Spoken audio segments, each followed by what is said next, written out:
Hey everyone, welcome to the Oasis Podcast. I'm your host, Miss AJ. Thanks for tuning in.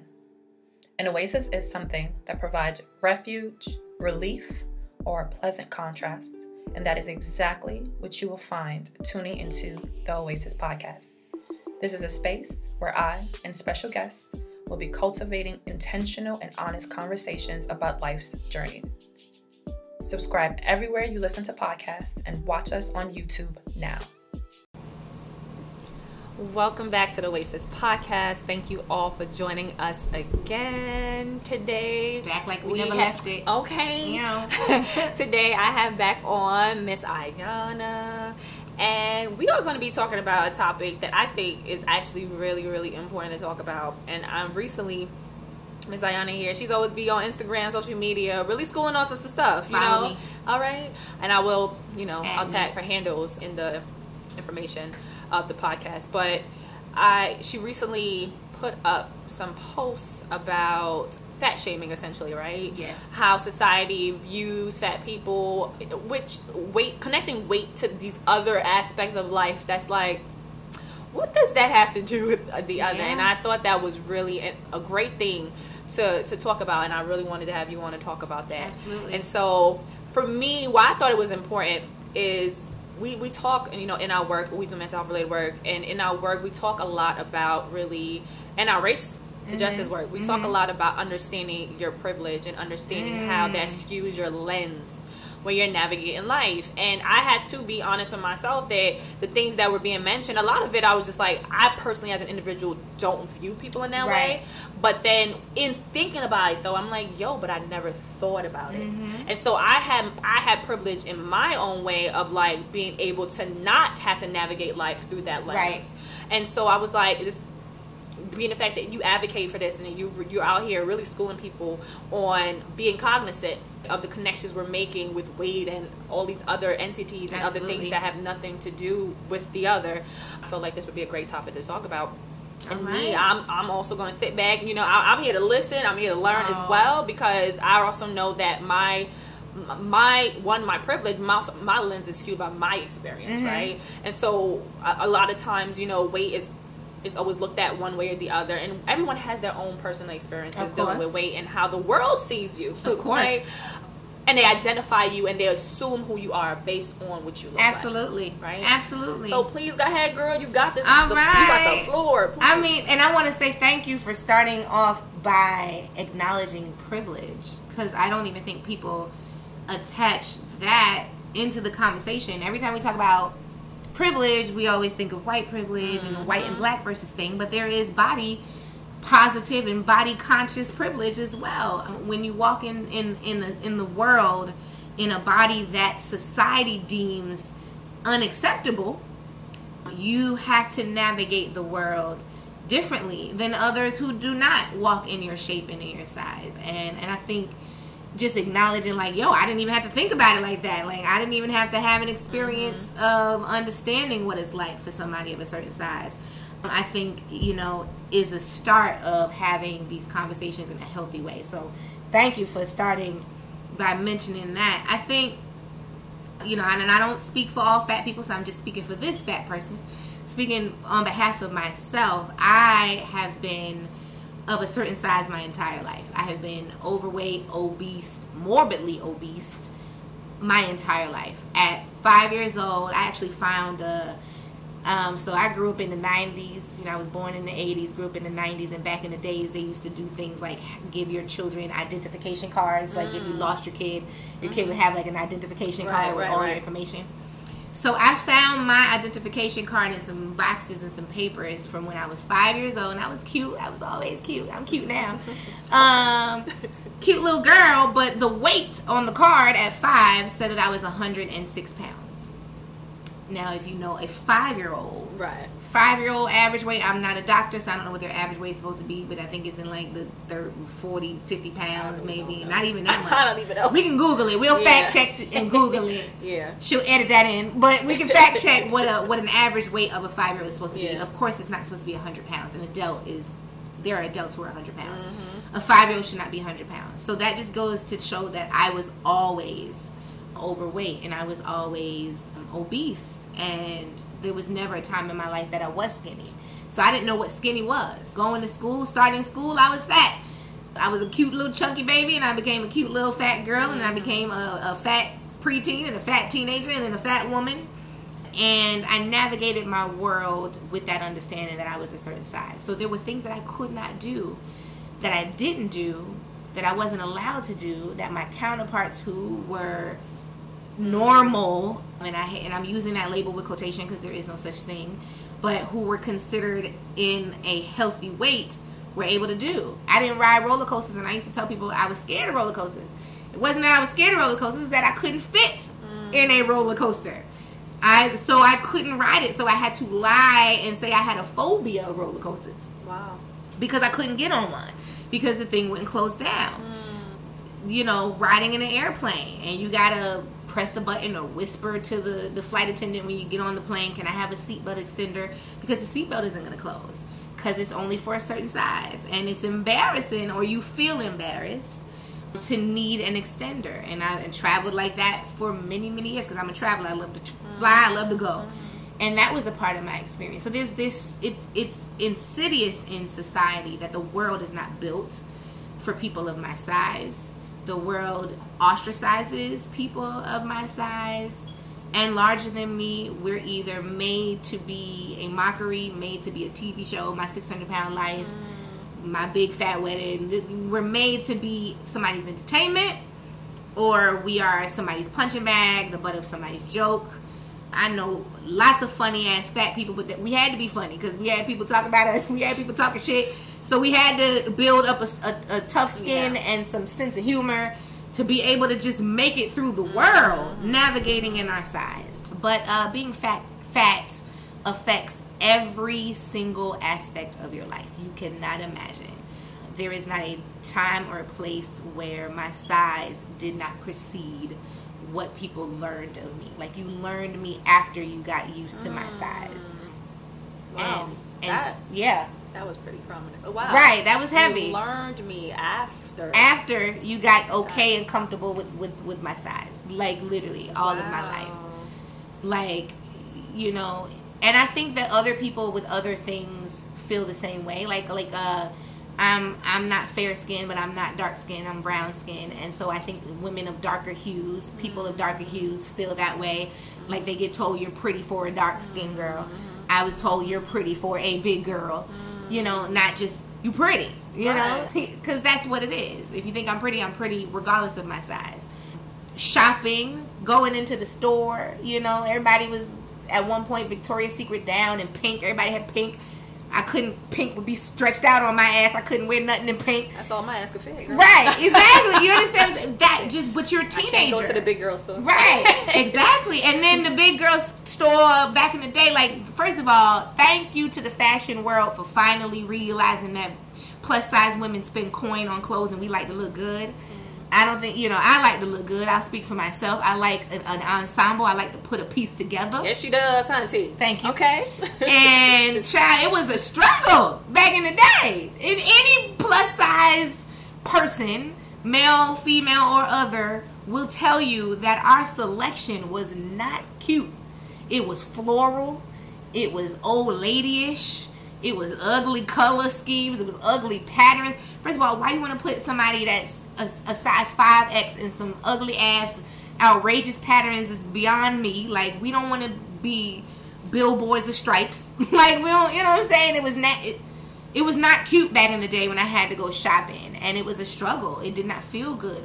Buying your first, like, everybody's hyped to wear their first outfit to school, and I'm struggling looking in catalogs, trying to buy shit out of catalogs because I couldn't go to Old Navy because Old Navy didn't have the plus size section when I was a child. Yeah. There weren't a lot of plus size sections when I was a child. So I was either shopping at some old lady store or I'm buying it out of catalogs and then hoping that it looks cute when it comes from the catalog. So even that experience, it's so many, like, it's so much. Yeah. Like, it literally, it is insidious and affects every aspect of life. I remember growing up, especially but mainly in high school, you know, they had dress code and all that. I think high school for me was the first school age era where I got to wear regular clothes. I always went to uniform schools. And, you know, when it get hot, you know, girls try to try it. You know, they put little tank tops, little crop tops, whatever. And I remember, I think that was the first time I saw how you were treated different by your weight. And I was cognizant of it because I remember going to school. So you would wear, I think my particular school, you couldn't wear spaghetti straps. But slimmer girls got away with it. And bigger girls, bustier girls, and not just busty, but if you were just bigger, right, they would make you put on a t-shirt. And I noticed that when I was younger, like, how does that make sense? And even if the girl was not busty, but she was just bigger, they would still make her put on a t-shirt. And it's like, but I'm wearing the same, I'm wearing the same thing. And I noticed that, like, how does that make sense? Like, and there were some girls who did challenge. They challenged the teachers and challenged the deans or whoever, and they couldn't give them an answer. Like, oh, you know, that's not dress code. But they're like, but this person is doing the same thing, and you didn't say nothing. And they had no response. That double standard, it's real. It is. You know, I say this all the time. Nobody chooses to be fat, so let that misconception go out of your head. Like when you ask people, well, why don't you just sing? Well, if you just ate differently, if you just exercise, nobody chooses to be fat. And when I'm saying the word fat, like some people are like, oh, she fat because she 200 pounds solid and she thick. You know, and black folks have different degrees of what we consider fat. You know, medicine, the medical world, and that standard of you should be this size if you're this height. That don't always work in the black community because we thick. You know, that scale don't really work for us. But when I say fat, I mean like morbidly obese. Me, at my highest, I was close to almost 400 pounds. I think I was up in like the 380s at my highest weight. And that was around high school time going into college. And nobody wants to be almost 400 pounds. It doesn't feel good on your body. It doesn't feel good spiritually. It doesn't feel good emotionally. You do not want to eat yourself sick. Like, I never sat around and was like, I'm going to eat myself fat. And then I just told you I was fat as a child, you know. And so that's genetics. That is culture. What I was fed as a child. What my parents did or didn't do as far as nutrition and health. Culturally, my father's from North Carolina, honey. It's all fried. It's all smothered. It's all high blood pressure and diabetes. If you've ever had any, all that good stuff, all the good stuff, child. The pound cake got a pound of everything in it. That's why they call it a pound cake. Butter. Okay. If you've ever had my daddy's iced tea, it's popping, but it is diabetical. Okay, you will have the sugars. Drinking, rest in peace, Al. You will have the sugars drinking Al's iced tea. So, you know, like I say it all. I own my food ignorance now as an adult because of how I was raised, and my parents didn't know any better. Like, if you didn't know no better, you don't do better. If you don't know, right? Yeah, my parents were feeding their child. They felt that they were providing for their child, and of course, they didn't want their child to be fat. I don't think any parent sits around and wants to make their child fat, but they do. Your parents do the best that they can. That's first. And so, you know, I would have teachers, I would have peers, I would have medical professionals, I would have people that just came across like, well, you know, you're so bright and you're so beautiful, and and then to be pity in their voice and pity in their eyes, and if you just, well, what are you trying to do differently? Well, like why don't you just, you know, are you doing anything? Like I'm doing this on purpose. Because you would just be so beautiful if you would just lose that weight. I'll never forget this. I was about 14, and I was going to another doctor, a new doctor, and the doctor grabbed my wrist. I'm going to show you what he did. He grabbed my wrist, and he held my wrist like this with his hand wrapped around my wrist. And he was like, see, you're not supposed to be fat. Like, look, like, you're not even big boned it. Like, what are you doing? Like, that you're causing yourself to be this way. And I was like, are you fucking kidding me? This is a medical doctor. Like, he went to school, had the white coat and everything. And that was what he said to me. And I was like, what? Like, I'm here to get my vaccination shots. Like, can we get my vaccination shots? Like, you know, it's just, it's this association. It's your identity. Like, I'm a black woman. I'm a fat black woman. That's a different level. Like, you're a black woman, but you've never been fat. You just can't even understand the reality of it. Yeah. And so when people police people by their bodies and uphold those hateful stereotypes and just hateful culture around fat shaming. See, that I can attest to. I can. And I think that's a part of, should title it as weight shaming, that people don't think about. Because growing up, you was just like, oh, no parent wants their kid to be fat. Actually, that was what my mother wanted me to be because I was young. So culturally, having small and skinny kids in the Haitian culture is a no-no. That means you're not feeding them. Oh. So I would constantly... So obviously they wanted to fatten you up.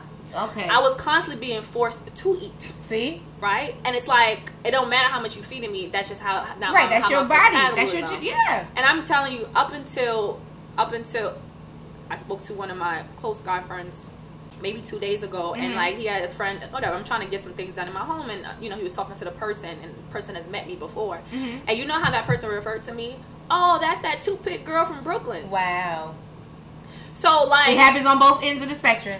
Yeah, the weight shaming. I've spent a majority of my life being identified by my weight and my lack thereof, right? Not having shape, not being able to fill out clothes. Right. So when I was in school, I was envious of the girls who could fill out their clothes. Right, who had a little bit more body. I had issues buying clothes too because of how I'm built. Clothes don't fit me. Yep. And what you're saying, when you are in clothes that you don't like or that don't fit you, you feel so like self-conscious, out of place. You feel so self-conscious. You just feel so off. So I understand the weight shaming part of it and how society looks at you. And even in men and dating, people will paint a picture that men necessarily they want to go for the skinny girl or whatever. And I think it's one of those things, right? It's like they go for the skinny girls, but they feel that's what they want, or the society tells them that that's what it is. But when they're with you, they're analyzing you and they're telling you, why don't you gain some weight? Right. Why don't you this? And I've had situations like that where you went for me. You came for me. Wow. If you didn't want this, why are you here? That's a mouthful, child. That's a mouthful. And I thank you for bringing that into the conversation because I have my blinders up because I've never been thin. I've never been skinny. And so my understanding of it, if you thin, you in, like you good, like you walk into any store, pick anything off the rack, and so again, society just does this pairing of people together in a toxic way, in a hateful way, and tearing each other down, and we buy into that shit. We buy into it, and it's like your experience mirrors my experience going into a store and not feeling comfortable with anything that you buy in that store and it not fitting right and you don't feel good in it. You don't feel hot, sexy, fly in it. You're wearing it. Feeling subconscious because you're comparing yourself and your body to others that are deemed better than you by some bullshit ass standard. Bruh, these mannequins, bruh. Come on. You seen these mannequins? And that's the thing. There's like the super skinny ones, and then there's these crazy busty ones. And I'm like, I'm not even gonna buy that outfit because I'm not gonna look like that.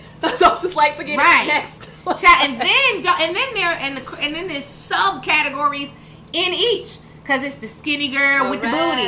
Right. She can be skinny, but she got a little booty. Or it's the fat girl, but she got titties and ass. Like, I don't really have titties. Like, I'm for a big girl. Okay. I don't have titties. I got something to hold on to. But some chicks be having H's and F's, and I'm sitting over here trying to hold on to these, CDs. And I'm like, all right, I'm holding on to it. I'm losing a little weight. The titties went first. Titties went gone first. But it's like it's subcultures in how we compare people and just how we objectify bodies, and that shit has to stop. And how it varies for men and women. It does. Men experience fat shaming. Men experience weight shaming too. But I just think it's on a different level. But it's experience though. Oh, they do. But it definitely is on. It's on a different level. It's deeper for women. Yeah. It's way more oppressive for women. It's deeper. It's uglier. It's just a little bit more toxic. And I don't want to take away from a man's experience. So I won't speak to a man's experience because I'm not a man. But for me, the way that women are pined against each other and compared, it is just so toxic and so disgusting. And then for you to say that part about dating, honey, because I want to touch on this because dating while fat, hooking up while fat, somebody, you know, being interested in you and you happen to be of a certain size and you're plus size. In the back of your mind, I don't think any person who is plus size won't say this. In the back of your mind, you're asking yourself, is this a fetish? Does he want to fuck me because he has a fetish for fat people? Will he be prideful to show me off in public? Will he want to hold my hand in the street? Will he want to be like, this is my woman? And it, you know, you always think about that. Like, behind closed doors, you want to pop off. You want to grab the rolls. You want to jiggle the fat. You want this shit. Right, you like it behind closed doors. It's on and popping. But then, do people know that I'm fucking with you? Do people know that we dealing with each other? Does your mama know? Do your family talk about why you fucking that fat girl? Like, I've had that experience more times than I'd like to account for. And, you know, it was this sentiment of like, because she's fat, she'll take whatever she gets. Whatever guy bats his eye at me and gives me the time of day, I should be grateful.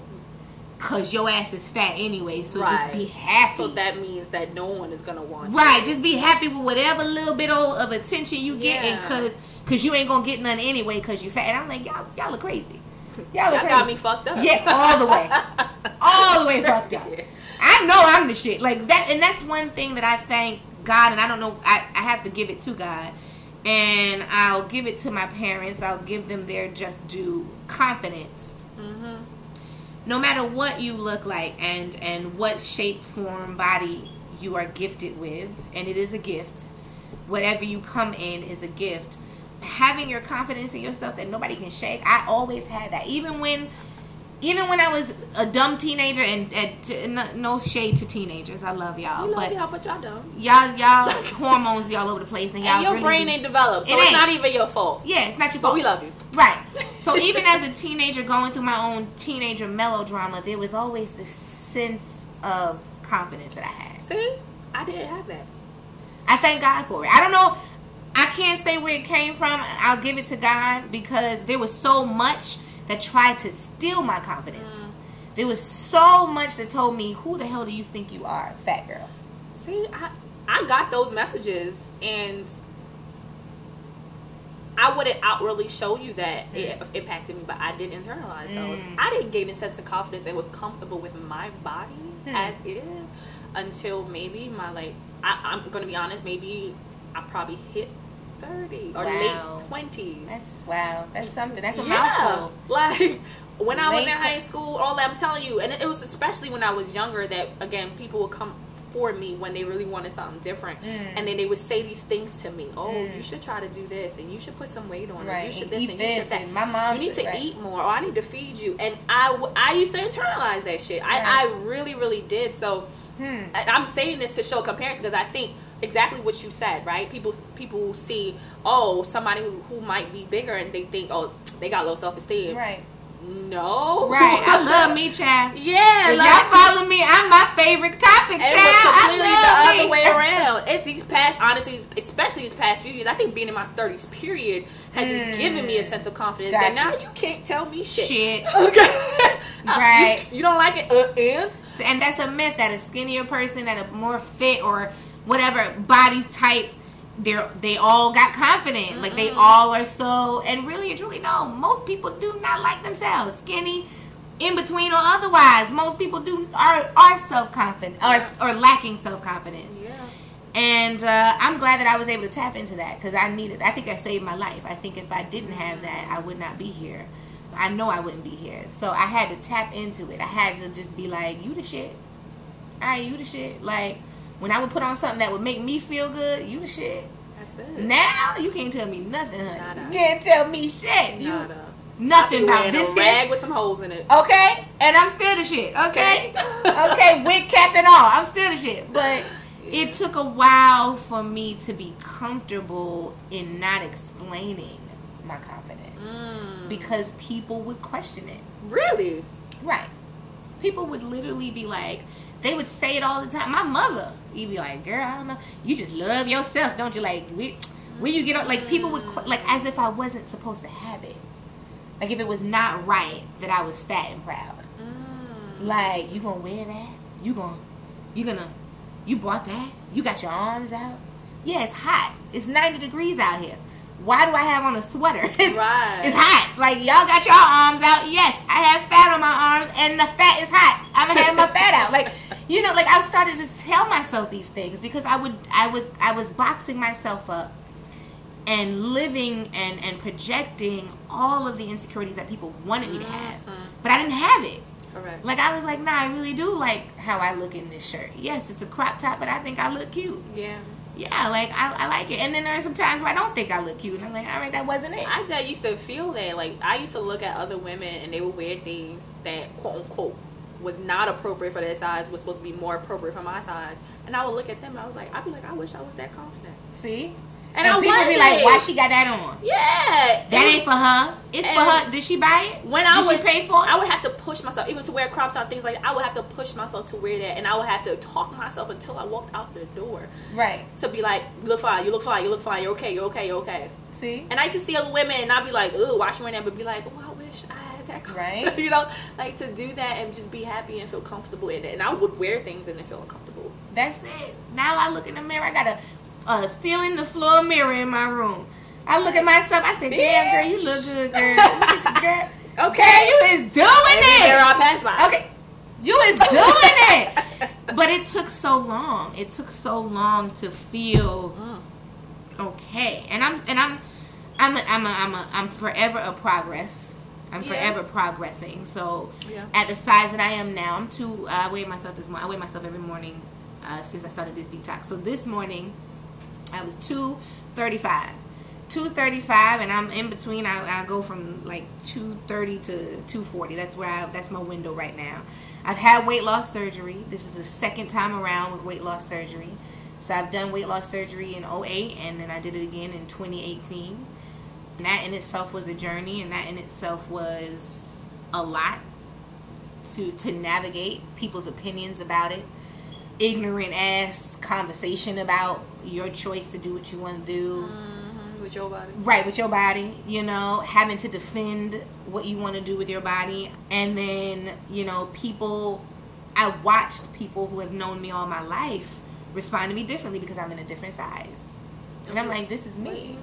Like, literally, like, family, friends, folks that I've known as I metamorphosized into this size, and for people. I see myself, I still see Ayanna. So when I got weight loss surgery in 2018, I was 343 pounds on the day of surgery. Today at 234, 100 pounds lighter, I still see 343 Ayanna. Because that's just how your eyes work. Like, I see some differences. Yes, my face is smaller. I can look at pictures and be like, oh yeah, I see it. But when you look at yourself every day, you just see you. Yeah. And so I would watch aunties, I would watch friends, I would watch family, like, just react to me in a way that was weird and different. I'm like, it's still me. It's still me. I might wear a 1X instead of a 3X or a 4X now. It's still me. But you get treated differently. You move in the space and in the world differently. And as I decrease, because I'm still decreasing, and hopefully we'll get to a comfortable size and a goal weight, I know that I'll navigate in the world differently just because of my size. But I haven't changed. Like, Ayanna is still Ayanna. Everything that I was doing when I was 343 is what I'm doing at 234. And it's hard to kind of move in the world in a new body and people treating you in a new way. And you still hold on to some of the old things that you had that you had to deal with when you with 343 pounds. Like, I look, like, if I go to a cookout, I'm looking at the seat like, can I sit in that chair? That shit gonna buckle. Because fat people know you can't sit in every picnic chair. You can't plop down. Right. I'm looking at a booth. Can I slide in that booth? Can I get in there? If I were to go to an amusement park now, I'd still be leery about getting on a ride, because all of my life I had weight requirements. We went to. I'm a spontaneous person. I like to do. I don't jump out of planes and nothing, but I like to do some off the cuff spontaneous things. We went to Vegas 2 years ago, so this is after surgery. This is a couple of months after surgery, and I was around 260 something. and there was one of those extreme excursions where you could jump off the side of the building, literally. Oh, I think I know what you're talking about. Right. Mm-hmm. And I was like, I want to jump off the side of the building. And then I was like, wait, what's the weight requirement? Like, and you have to think, some people don't even have to think about that. Some people just jump off the side of the building because they don't even have to think about weight. You know, they know they're going to meet the weight requirement. And unfortunately, I did not meet the weight requirement that trip. And when I go back to Vegas, I'm under the weight and I'm going to jump off that building. I'm jumping off that building. But things like that, you know, you have to consider and think about. When you go to a new medical provider, the first thing they're going to ask me is about my weight. You know, we have different experiences, but there's parallels. Yeah. Just like, for years, I wasn't able to donate blood. Wow. Because I was underweight. Wow. So there were things, and just when you talk about the like excursions and doing certain things, there were things that I was too small to do. Right, like you would fall out of it, right? And see, and people wouldn't think that, but me, I would be thinking like, oh, is that gonna hold me in, right? You turn upside down, you slide out. See? And I think, those wow, the parallels. Right, but these are lines I think people either they're comfortable in their experience, yes, and they don't step out of themselves to see. Mm-hmm. And I think that's also what, like I said, I've never been a person that looked at somebody and judged them for their weight. And I don't know why that is. I mean, questioning why that's not a case is also probably something I should explore, right? But I've just never been that person to do that. Like, when people be like, oh, I'm fat, I'm big, I'm this, I'll be like, no, you're not. And I'm not saying it to be right. I'm just like, that's not how I view people. But I've always been able to do that, but I also know people that's the first thing they do, and that's just straight. Why they look like that? Why they wearing that? They too big for this. They too that for that. And it's like, and you're policing what does people, that and that's their own insecurity. You though. That's their own insecurity because you want to police somebody because you uncomfortable in your skin. Worry about yourself. Exactly. Worry about yourself. Do the self-improvement on yourself. Don't worry about what nobody else will choose to do. Like in comparison, Rihanna will drop a video of her in her lingerie in her Fenty line or in a bathing suit on the beach, poom shorts. She'll drop a video twerking and she'll break the fucking internet. Everybody's here for it. Like, and Rihanna's a gorgeous woman, beautiful. Lizzo will put on some cut off panties or some shorts or her bikini, and she'll be booty popping in her pool, minding her beautiful black business, and it breaks the internet for another reason. And you know what I learned about Lizzo just this morning? That she's been a vegetarian for years, and then she's a vegan now. Right, vegan, yogi, exercises regularly. Got to have pipes to sing. If you know anything about a professional singer, they got to work on their pipes. They got to work on their diaphragmatic breathing. So she got to have some type of stamina. So that assumption now that she's lazy, so she's sloppy, and she's not. No, she is healthy, and I think that is the part that people continuously connect. Right. That is fat not with unhealthy. Correct. And you know, I used to say this to people all the time. They used to look at someone who's bigger and they'd be like, "Oh, that's so unhealthy." I said, I might be more unhealthy than this person. Thank you. People are big not because they're unhealthy. You know what I mean? I know people, like you said, there's genetics. There's so many reasons why people just have more weight on their bodies. So many reasons. And I can, example, back in the day, younger, my sister and I, prior to having kids and all that stuff, we used to race each other. Now, my sister, she was, at the time, she was still probably a little bit taller than me, but my sister, just okay? Just. I would say she has everything that I lacked. Okay? Got you. She took it all. And at looking at us, you would think, we had this race. I'm beating her ass. Right. My sister would smoke me. You. Gone. Be gone. Smoke me.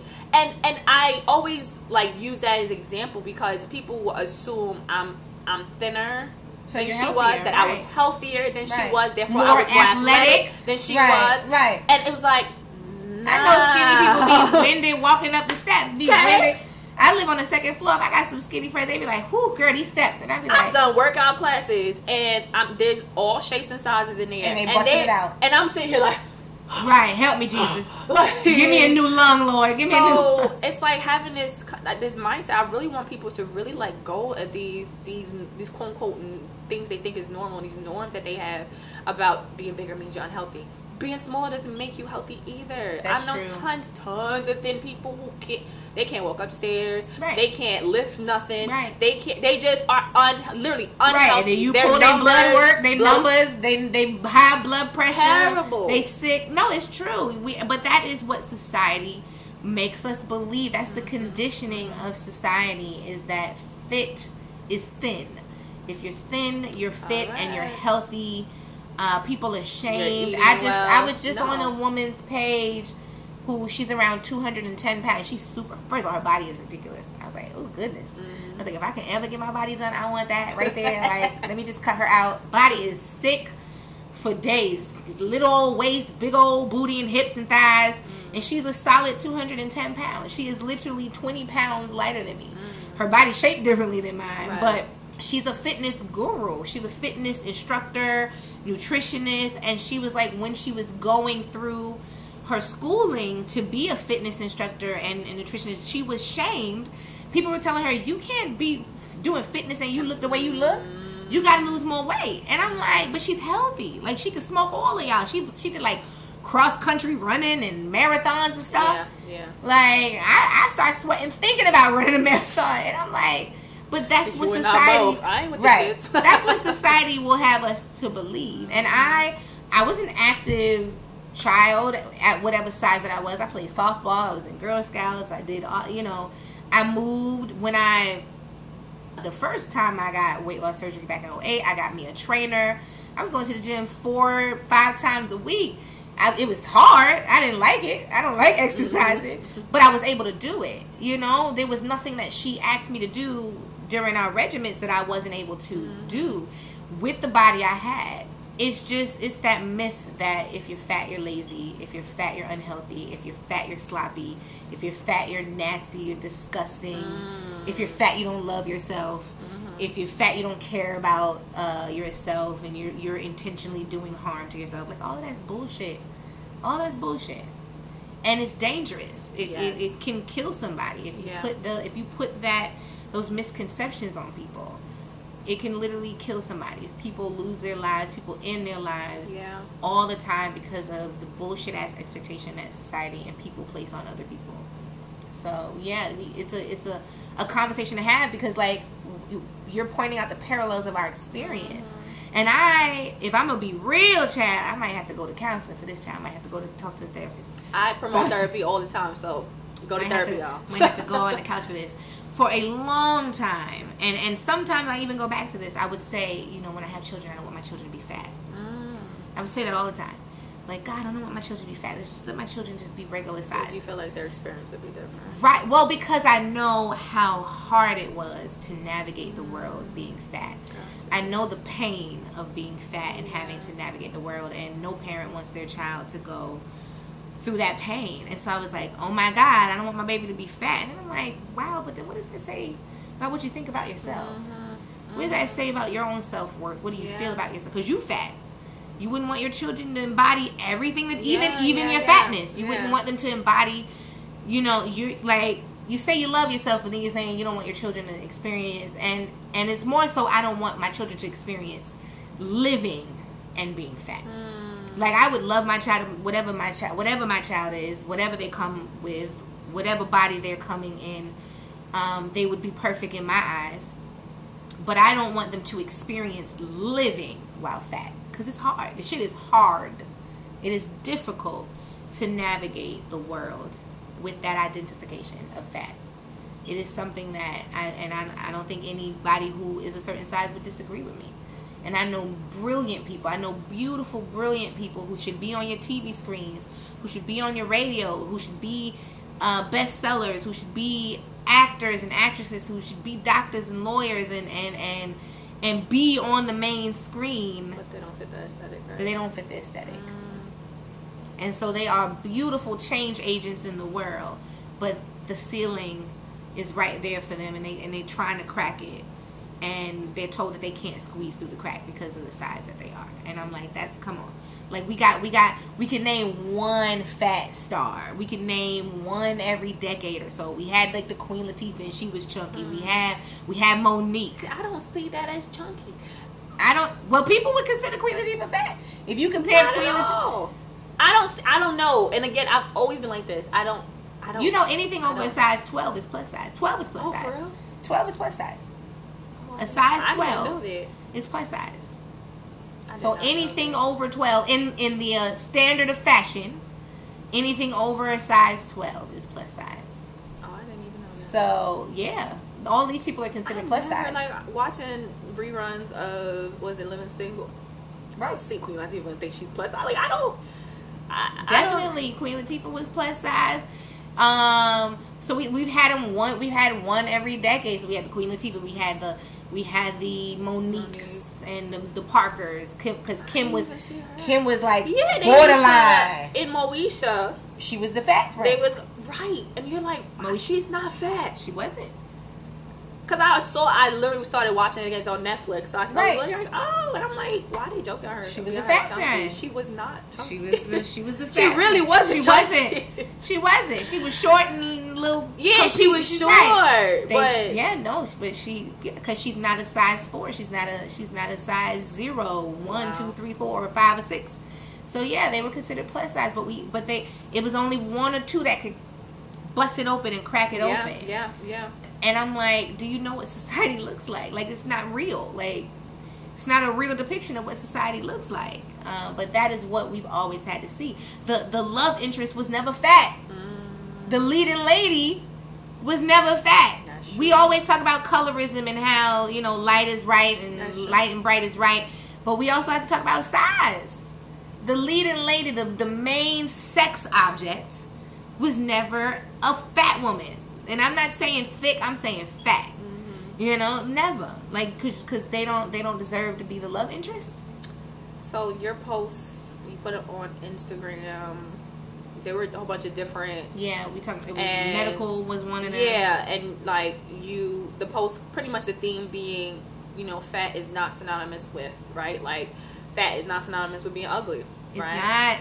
Fat is not synonymous with me being unhealthy. As you can see. Fat is not synonymous with me being... So, just all these different areas. And that was really impactful for me, like, reading those. And I was just like, yeah, this is true. Like, people need to understand this, right? Like, right. And I will say, you've elevated my stance. Because now I will change the word fat to size is not synonymous.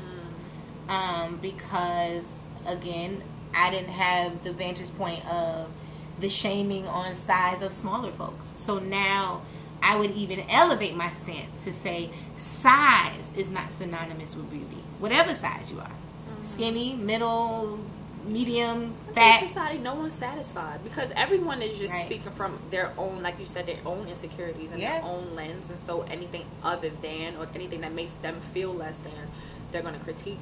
They're going to shame. They're going to put down because it really just doesn't make sense. And I think we're both black women, and speaking from the point of just black women, it's like society ain't satisfied with no way that we are, right? I had a friend put a post and it's like, do y'all even really love black women? Because you're not satisfied with the Beyonces, you're not satisfied with the Lizzo, Cardi B's, you're not satisfied with the Cardi B's, you're not satisfied with. So they was just giving a comparison of all these different types of black women, and there's an issue with every single one of them. So like, what are you satisfied with? And I think that's just a mirror to just society as a whole. Just And I think that's a good point to touch on, is that if you base any of your worth on society standards, you will never be enough. Depending on what, like, you'll never be enough. It doesn't depend on who it is and what you look like, what you come with. If you base your worth on society standards, you will never be enough. And I think what I want to prompt people, anybody out there, is to think about if you have a moment where you want to be ugly, because I think it's true ugliness when you attack somebody else for just who they are. I think that's just pure ugliness in you. And then we've all been there, because I've talked shit about people who were differently abled than me before, so I'm not above saying that I've had an ugly moment where I talk shit about somebody. But think about this. Put you and your face on that person, because that is truly the person you're talking about.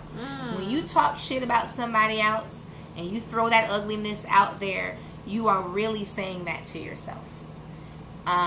and don't feel any beauty in it, because you get nothing from tearing somebody else down. I literally get nothing out of tearing somebody else down. It adds no value to me. Yeah. It adds nothing to me to be like, oh, she thinks she cute, oh, she ugly, oh, she da-da-da-da, oh, she black, oh, she fat, oh, she...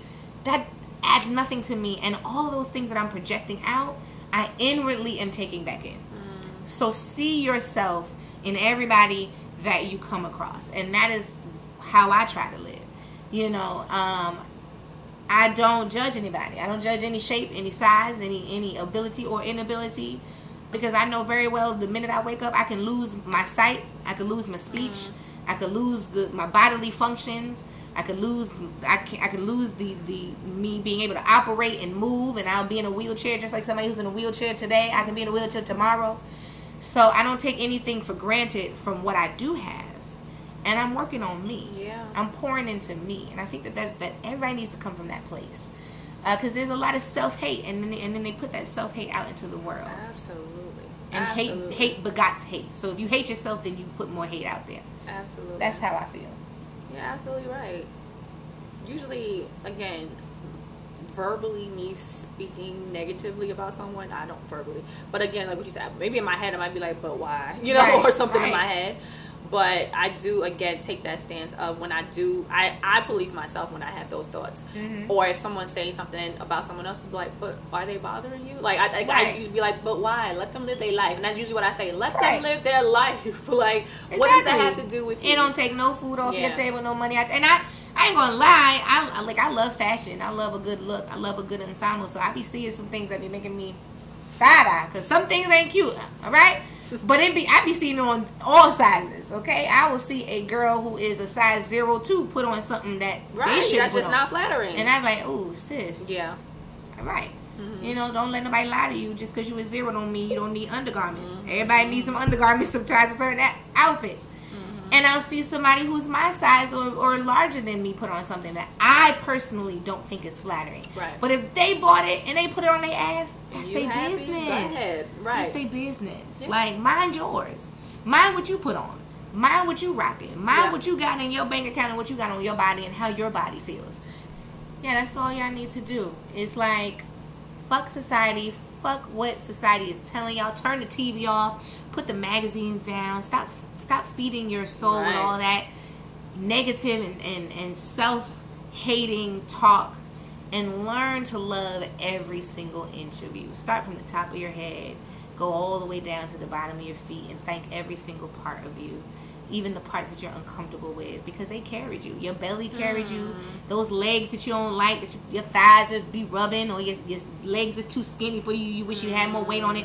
Them legs have walked you through life. Say thank you. Say thank you. That's a fact. These hands have carried you. These arms have lifted you up. These shoulders, this gut, honey. I love all of me. Every single roll, every single stretch mark. I thank myself from the top of my head to the bottom of my feet, because this is the body that has carried me for 33 years. I got to give it praise. That's where I think people need to start. I ain't got nothing to add to that. Thank you for sharing. Thank you for sharing y'all. your experience. Thank you for having and being me. vulnerable to share this with us. Thank you. It's a conversation. It is, that needs to be had. We need to talk and about continue it. I want to see comments under this video. Yes. Support my sis. I love what she's doing. Can we just support Black women for doing? Okay. For creating space to have these type of conversations. But this is important. Plug your stuff, because you are an author out here. You about to release. I'm an author. I have a published book of poems called Before There Were Guns, There Were Gods. So you can find that on Amazon, Barnes and Nobles, or you can find it through me. Hit me up if you want to buy a copy and get it signed. Drop your handles. Go ahead. My Instagram, I have 2. So the ratchet one, is a beautiful flower, period, torn petals. And the other one is Harriet Returned, at Harriet Returned, ED at the end. And so you can find me on social media. You can find me on Facebook. And I am currently working on releasing a trilogy, novel, fiction, romance, suspense, murder, mystery, sex, all that good stuff in that book. And I'm excited to get the first book out. So I'm claiming to God that it'll be out by the end of the year. So look for my first debut novel coming out. But if you want to get some stuff... Oh, and then I have 2 anthologies with my writing class. So we released an anthology last year and we released one this year. Both of which are available on Amazon. So you can just look up Power in the Pen and find the anthology, and some of my work is in that as well. So thank you. Thank you. Big ups. Thank you. Yes, we gotta celebrate us doing positive. Yes, cheers to the Oasis Podcast. Clink. Thank you. Clink. And thank you all for joining us. Bye, y'all. For today's Connection Corner, I'll leave you with this. If you feel unsafe to be all that you are, then maybe that's not a space you belong. Thank you for joining us. Thank you for tuning into this week's episode of the Oasis Podcast. I hope you were able to find something that resonated with you on your journey.